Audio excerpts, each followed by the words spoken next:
ଚାଲନ୍ତୁ ଆଜି ଦେଖିବା ଜହ୍ନି ଓଷା ଗୀତ। ବହି ପଢ଼ିବା। କହନ୍ତି ମିତଣୀ ଶୁଣ ତୁଳସା, ଆଶ୍ୱିନ ମାସରେ ପଡ଼ ଏ ଓଷା। 30 ଦିନ ଯାଏ ମେଳଇ, ଲିଆ ଉକୁଡ଼ା ଯେ ଯା ମିଳଇ। ଜହ୍ନି ଫୁଲ ଘେନି ଯେ ଯା ବାଳି, ଓଷା ପୂଜନ୍ତି ଦେଇ ଓଳାଓଳି। ଏ ଓଷା କଲେ କି ଫଳ ହୁଏ, ଯାହା ମନାସିବ ସେ ଫଳ ପାଏ। ଦେହରେ ଯେଉଁ ବ୍ୟାଧି ମାନ ଥିବ, ଜହ୍ନି ଓଷା କଲେ ଭଲ ହୋଇବ। ଯେଉଁ ଲୋକମାନେ ଟାଇ କରିବେ, ଅପୁତ୍ରିକ ହୋଇ ସେଉ ମରିବେ। ଯେଉଁ ଲୋକମାନେ ଆନନ୍ଦ ହେବେ, ଧନ ଜନ ଗପ ଲକ୍ଷ୍ମୀ ପାଇବେ। ହେତୁ ଅନନ୍ତରେ ଶୁଣ ସୁଜନ, ଆହୁରି କଥାଏ କହିବା ପୁଣ। ମହାରାଷ୍ଟ୍ର ଦେଶେ ଅଟଇ ଘର, ନାମ ଯେ ତାହାର ଶ୍ରୀଧନେଶ୍ୱର। ତାର ଭାରିଜା ନାମ ଜମ୍ବୁବତୀ, ସେଉ ପିଲାକୁ କଲା କଇଙ୍ଗିତି। ମୁଢ଼ି ଖାଇବାର ମରମ ଜାଣ, ଏଇଆ କହିଗଲା ଘରକୁ ପୁଣ। ଏ କଥା ଶୁଣିଣ ସେ ବୃନ୍ଦାବତୀ, ମାୟାରେ ସର୍ପ ପେଶିଲେ ଝଟତି। ଶେଯରେ ଶୋଇଛି ତାର ବାଳକ, ଦଂଶିଲା ଯାଇ ତାକୁ କାଳସର୍ପ। ମାତା ତାର କ୍ଷୀର ଦେବାକୁ ଗଲା, ଯାଇଣ ପୁତ୍ରକୁ କୋଳେ ଧଇଲା। ଦେଖିଲା ତାର ପିଣ୍ଡେ ପ୍ରାଣ ନାହିଁ, ଆ ପୁତ୍ର ବଲିଣ ରୋଦନ କରଇ। ପୂର୍ବେ ମୁଁ କେଉଁ ପାପ କରିଥିଲି, ଏ ଜନ୍ମେ ମୁଇଁ ଆଣ୍ଠୁ କୁଢ଼ିଏଲି। ଏଇ ସମୟରେ ପିତା ତାର, ପଚାରେ ମଲା କେମନ୍ତ କୁମାର। ଭାରିଜା ବୋଲେ ବାଲ୍ୟ ଝିଅମାନେ, ଓଷା କରୁଥିଲେ ଆନନ୍ଦ ମନେ। ତାଙ୍କୁ ଦେଖି ମୁଁ ଇଙ୍ଗିତ କଲି, ଇଙ୍ଗିତ କରି ଏ ଦଣ୍ଡ ପାଇଲି। ଗୃହସ୍ଥ ବୋଲେ ଚାଲ ଏବେ ଯିବା, ବୃନ୍ଦାବତୀଙ୍କ ଚରଣ ସେବିବା। ଦୁଇ ପ୍ରାଣୀ ହୋଇ ଏକତ୍ର ମନ, ବୃନ୍ଦାବତୀକୁ ମନେ କଲେ ଧ୍ୟାନ। ଜିଆଇ ଦେବେ ଯେବେ ମୋ କୁମାର, ନାମ ବିଖ୍ୟାତ ହୋଇବ ତୁମର। ତାଙ୍କ ଭକ୍ତି ଦେଖି ବୃନ୍ଦାବତୀ, ପ୍ରସନ୍ନ ହୋଇଲେ ଆସି ଝଟତି। ମାତା ଜାଣି ତାର ବିକଳ ମନ, ପୁତ୍ର ପାଶରେ ମିଳିଲେ ବହନ। ପୁଅକୁ ଯେ ତାର ଜିଆଇ ଦେଲେ, ବୃନ୍ଦାବତୀ ଅନ୍ତର୍ଦ୍ଧାନ ହୋଇଲେ। ଶେଯରେ ବସି କୁମାର କାନ୍ଦଇ, ଜମ୍ବୁବତୀ ଆନନ୍ଦରେ ଧରଇ। ବୃନ୍ଦାବତୀଙ୍କ ମହିମା ହେମନ୍ତ, ଆନନ୍ଦେ ମନେ ଯେ କରିବ ବ୍ରତ। ଶେଷ ଦିନଟି ଉପବାସ ଥିବ, ପିଠା ପଣା କରି ପୂଜା କରିବ। ହେମନ୍ତ ଚଉରା ମୂଳରେ ପୁଣ, ପୂଜା ବିଧି ସାରି ଅର୍ଘ୍ୟ ଦେଇଣ। ଆନନ୍ଦେ ମନେ ହୁଳାହୁଳି ଦେଲେ, ଯେ ଯା ଘରକୁ ପିଲାଏ ଗଲେ। ଏବେ ଚାଲନ୍ତୁ ଦେଖିବା ଦ୍ୱିତୀୟ ଚାନ୍ଦ। କହିବା କଥାଏ ଶୁଣ ସୁଜନ, ମନରେ କିଛି ନ ଧରିବ ଆନ। କଥାଏ ମନରେ ପଡ଼ିଲା ମୋର, ତୁଳସୀ ଦେବୀଙ୍କ ଏ ଓଷା ସାର। ଷୋଡ଼ରାଷ୍ଟ୍ର ନାମରେ ଏକ ପୁର, ତହିଁରେ ଅଛି ଏକ ସୌଦାଗର। ନାମ ତାର ଅଟେ ଭାଗୀରଥି, ତାର ଭାରିଜା ନାମ ଯେ ସୁକାନ୍ତି। ତାର ଅଟନ୍ତି 5ଟି ପୁଅ, 5 ପୁଅରେ ତା ଗୋଟିଏ ଝିଅ। ଝିଅ ନାମ ତାର ଅଟଇ ରାଧା। କୃଷ୍ଣ ବେଦୀରେ ତା ଦେହ ପୀଡ଼ିତା। ମାତା ତାର ଦେଖିଣ କାନ୍ଦଇ, କେଉଁ ବିଧାତା ଥିଲା ହେ ଆବି। ଦେଖିଲା ଚଉରା ମୂଳରେ ପୁଣ, ପୂଜୁଛନ୍ତି ପିଲା ମେଳ ହଇଣା। ସୁକାନ୍ତି ପଚାରେ ପିଲାଏ ଶୁଣ, ଏ ଓଷା କଲେ ହୁଏ କେଉଁ ଗୁଣ? ଦେହରେ ଯେଉଁ ବ୍ୟାଧି ମାନ ଥିବ, ଏ ଓଷା କଲେ ଭଲ ହୋଇଯିବ। ଯେବେ ପିଲାଟି ଭଲ ହଇବ, 5 ବର୍ଷ ଯାଏ ଓଷା କରିବ। ଏମନ୍ତ କଇଣ ଗଲା ସେ ବାଳି, ତାହା ନାମରେ ଦେଇ ହୁଳାହୁଳି। ଏମନ୍ତ କେତେ ଦିନ ତଉଗଲା, ଆଶ୍ୱିନ ମାସ ପ୍ରବେଶ ହଇଲା। ପିଲାମାନେ ସବୁ ମେଳ ହୋଇ, ଓଷା ପୂଜନ୍ତି ହୁଳାହୁଳି ଦେଇ। ରାଧା ଦେହରେ କୃଷ୍ଣ ବେଦ ଥିଲା, ଓଷା କରିବି ବଲିଣ ବଇଲା। କାନ୍ଦିଣ ମାତାକୁ ବୋଲଇ ଝିଅ, ଓଷା କରିବି ପୂଜା ମତେ ଦିଅ। ଶୁଣିଣ ମାତା କ୍ରୋଧବର ହୋଇ, ନକର ଓଷା ବଲିଣ ବଲଇ। ଏମନ୍ତ ଶୁଣିଣ ସେ ବୃନ୍ଦାବତୀ, ମାୟାରେ ଚାର ପେଶିଲେ ଝଟତି। ତାର 5 ପୁଅକୁ ଘେନି ଗଲେ, କୋରଡ଼ ଭିତରେ ନେଇ ରଖିଲେ। ପୁତ୍ରକୁ ନ ପାଇଲା ଖୋଜି କରି, ମାତା କାନ୍ଦଇ ତାର ନାମ ଧରି। କେଣେ ଗଲୁଆରେ ରଙ୍କୁଣୀ ଧନ, ନ ଦେଖିଲି ଆଉ ତୁମ ବଦନ। ଏମନ୍ତ ବଲିଣ ଆକୁଳ ମନ, ବୃନ୍ଦାବତୀକୁ ମନେ କଲେ ଧ୍ୟାନ।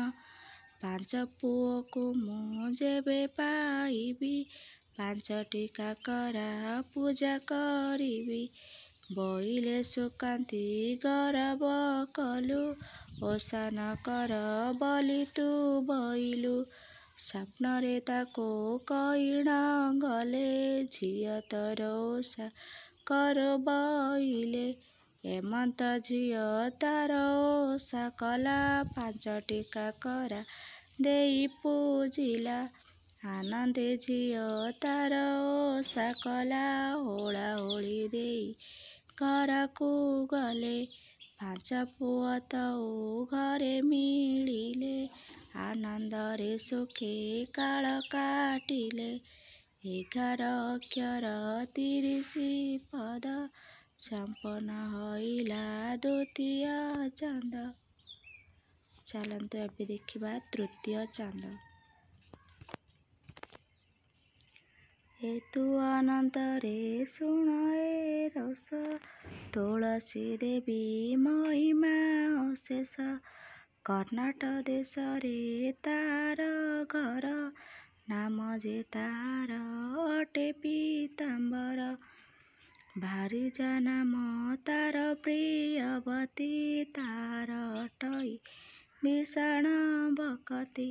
7 ପୁଅରେ ତା ଗୋଟିଏ ଝିଅ, ଝିଅଟାରେ ତାର ଅତନ ପ୍ରିୟ।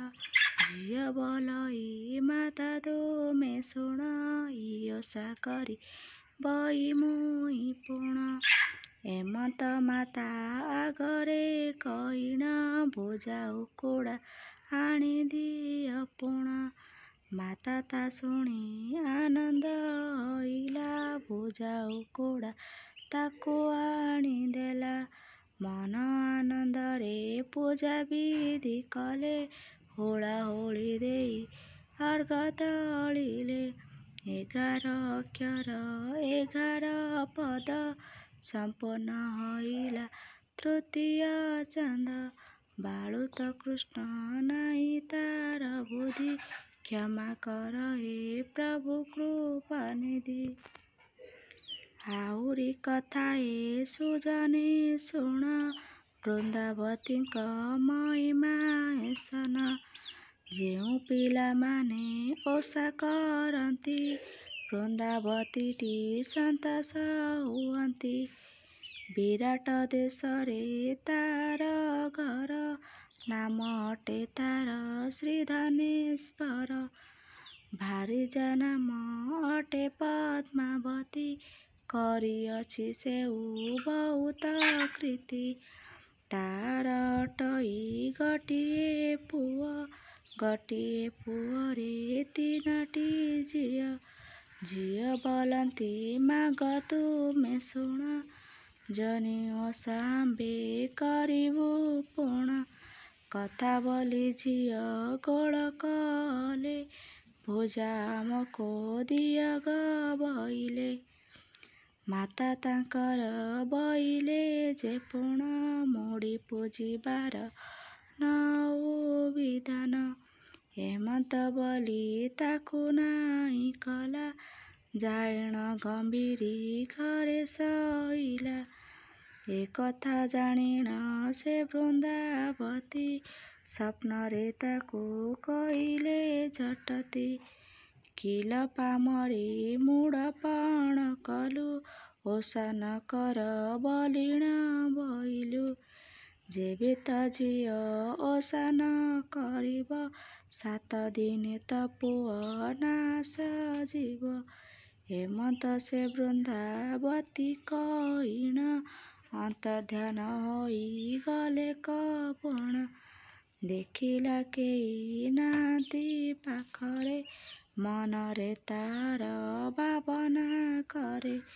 ଓଷା କରିବାକୁ ନାହିଁ ମୁଁ କଲି ନାହିଁ କଲାରୁ ସ୍ୱପ୍ନ ଦେଖିଲି। ହେମନ୍ତ ବିଚାରି ମନରେ ତାର ଝିଅକୁ ବୋଇଲା ଓଷା ତୁ କର। ହେମନ୍ତ ଝିଅ ତୋର ଓଷା କଲେ ବୃନ୍ଦାବତୀ ଯେ ସନ୍ତୋଷ ହୋଇଲେ। ପିଲାମାନେ ହୁଳା ହୁଳି ଦେଇଣ ଜହ୍ନି ଫୁଲରେ ବନ୍ଧାଇଲେ ପୁଣ। ବନ୍ଦାପନା ସାରି ଅର୍ଘ୍ୟ ଦେଇଣ ଘରକୁ ପିଲାଏ ଗଲେ କପୁଣ। 11 ଅକ୍ଷର 22 ପଦ ସମ୍ପୂର୍ଣ୍ଣ ହୋଇଲା ଚତୁର୍ଥ ଚାନ୍ଦ। ଏବେ ଆସିଲା ପଞ୍ଚମ ଚାନ୍ଦ। ଶୁଣ ପିଲାଏ ଓଇ ସୁଧ ମନ କହିବା ତୁମକୁ ଓଷା ବିଧାନ। ସକାଳରୁ ସ୍ନାନ କରି ଆସିବ ଅଗଣାରେ ଚଉରାଏ ସ୍ଥାପିବ। ଏକ ବନ ଗାଈ ଗୋବର ନେଇ ଚଉରା ପାଶେ ଲିପିଥିବ ତଇ। ପଞ୍ଚବର୍ଣ୍ଣରେ ମୁରୁଜ ସ୍ଥାପିବ ଚଉରାର ଚାରି ପାଖରେ ଦେବ। ଓଷା ବିଧି ସାରି ସାୟଂକାଳରେ ପ୍ରବେଶ ହୋଇବ ଚଉରା ମୂଳେ। କଉଡ଼ି ଗୁଆ ନଡ଼ିଆ ନେଇଣ ଚଉରା ମୂଳେ ସ୍ଥାପନ କରିଣ। ଜହ୍ନି ଫୁଲ ଯୋଡ଼ି 1 ଆଣିବ ବୃନ୍ଦାବତୀକୁ ମଣ୍ଡଳି କରିବ। ପୂର୍ଣ୍ଣ କୁମ୍ଭ ନେଇଣ ବସାଇବ ମୁଣ୍ଡିଆ ମାରି ହୁଳା ହୁଳି ଦେବ।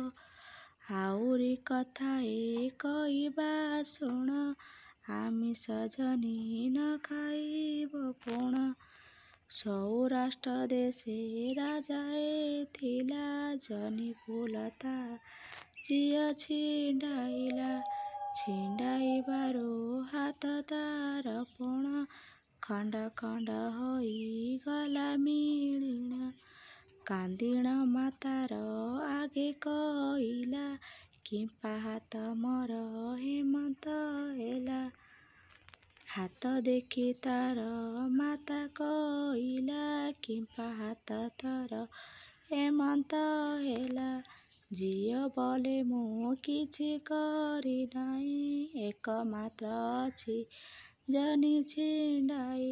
ଶୁଣିଣ ମାତା ତାର କାନ୍ଦିଲା, କେଉଁ ବିଧାତା ମତେ ଏୟା କଲା।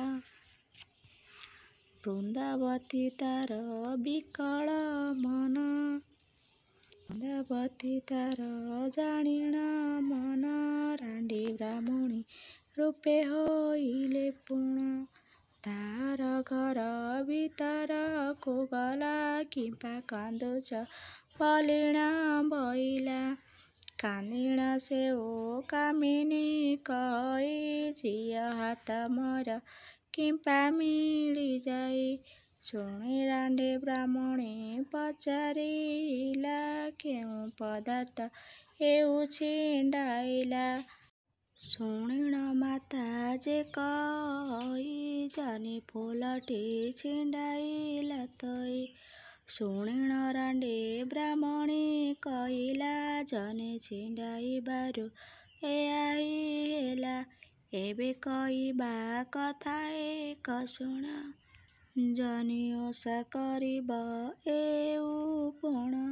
ହେମନ୍ତ ବଲିଣ ଔଷଧ ଦେଲେ, ସେଠାରୁ ଅନ୍ତର୍ଦ୍ଧାନ ହୋଇଗଲେ।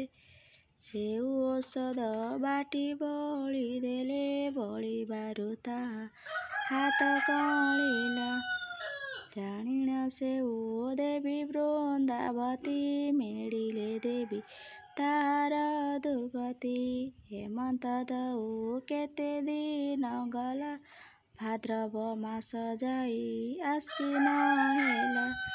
ପିଲାଏ ଓଷା କରନ୍ତି ଦେଖିଲା, ମାତାଙ୍କ ଆଗରେ ଯାଇ କହିଲା। ମାତା ବୋଲେ ଓଷା ତୁ କର ଯାଇ, ନଡ଼ିଆ ପାଚିଲା କଦଳୀ ନେଇ। ହୁଅନ୍ତେ କୁମାର ପୂର୍ଣ୍ଣିମା ଦିନ, ବାଳ ଝିଅମାନେ ମିଳିଲେ ପଣ। ଭୋଜା ଉକୁଡ଼ା କାକୁଡ଼ି ଦେଇଣ, ସାତବନ ପିଠା କଲେ କପଣ।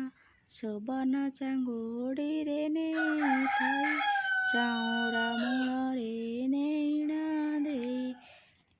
ପୂଜା ସାରିଣ ବନ୍ଦାପନା କଲେ, ଆନନ୍ଦେ ମନେ ହୁଳାହୁଳି ଦେଲେ। ଚଉରା ମୂଳେ ଅର୍ଘ୍ୟ ଦେଇଣ, ପିଲାଏ ଘରକୁ କଲେ କପଣ। 11 ଅକ୍ଷର 25 ପଦ, ସମ୍ପନ୍ନ ହୋଇଲା ପଞ୍ଚମ ଚାନ୍ଦ। ଭୋଜା ଉକୁଡ଼ା କାକୁଡ଼ି ନେଇଣ, ସାତବନ ପିଠା କଲେ କପଣ। ଜହ୍ନି ଓଷା ଗୀତ ଶ୍ରେଷ୍ଠ ହୋଇଲା, ଦୀନବନ୍ଧୁ ଦାସ ଗୀତେ ରଚିଲେ। ଆଶା କରୁଛି ଆପଣମାନଙ୍କୁ ମୋର ଏଇ ଭିଡ଼ିଓଟି ଭଲ ଲାଗିଥିବ, ତେବେ ଲାଇକ୍ କରନ୍ତୁ। ଆଉ ଯେଉଁମାନେ ମୋ ଚ୍ୟାନେଲରେ ନୂଆ ଅଛନ୍ତି, ସବସ୍କ୍ରାଇବର କରନ୍ତୁ। ଜୟ ମା ବୃନ୍ଦାବତୀଙ୍କର ଜୟ।